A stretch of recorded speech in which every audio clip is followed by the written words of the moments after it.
My interest in Cardenio began when, way back really, I became really interested in this, both Shakespeare and Fletcher's collaboration, but in Fletcher as a playwright in his own right. They had collaborated apparently on the Henry VIII play, they had collaborated on The Two Noble Kinsmen, but they had also collaborated on this lost play, Cardenio.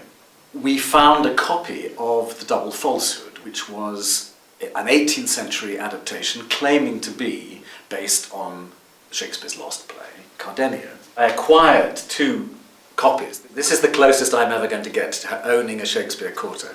Lewis Tybalt's The Double Falsehood, or The Distressed Lovers, and it's there, and it's 18th century edition. And I then found, oh the wonders of the internet, a first edition of The Double Falsehood, dated 1728. It's a rather beautiful thing to see. Is it Shakespeare? Is it Fletcher?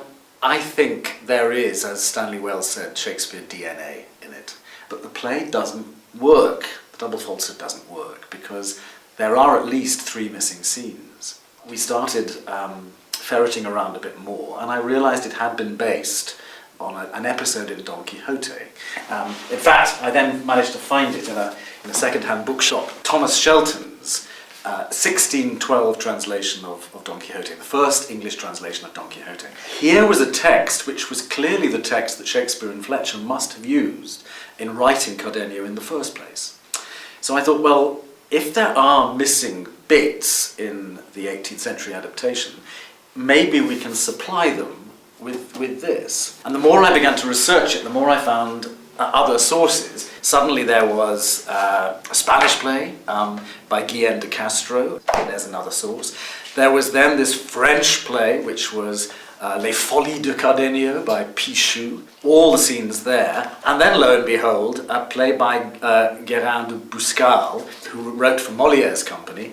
And there is the Cardenio story all over again. The whole notion that Cardenio was this sort of lost play was nevertheless a subject of several plays. There was a lot of useful information there to try and see if we could supply those extra scenes without me having to kind of, write them myself. It's a new piece.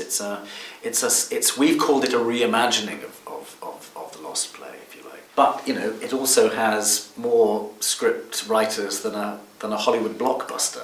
It's everybody from Thomas Shelton, Shakespeare, Cervantes, Fletcher, Lewis Tybalt.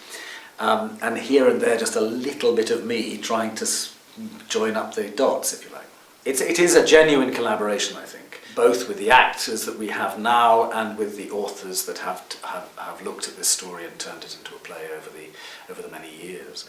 The nice thing is that in rehearsal the play has retained a kind of integrity and has stopped being for us a sort of academic literary detective story as to which bits are Shakespeare and is this really a Shakespeare play, and become a really exciting and invigorating play in its own right. And you do get engaged in the stories of the Spanish Code of Honor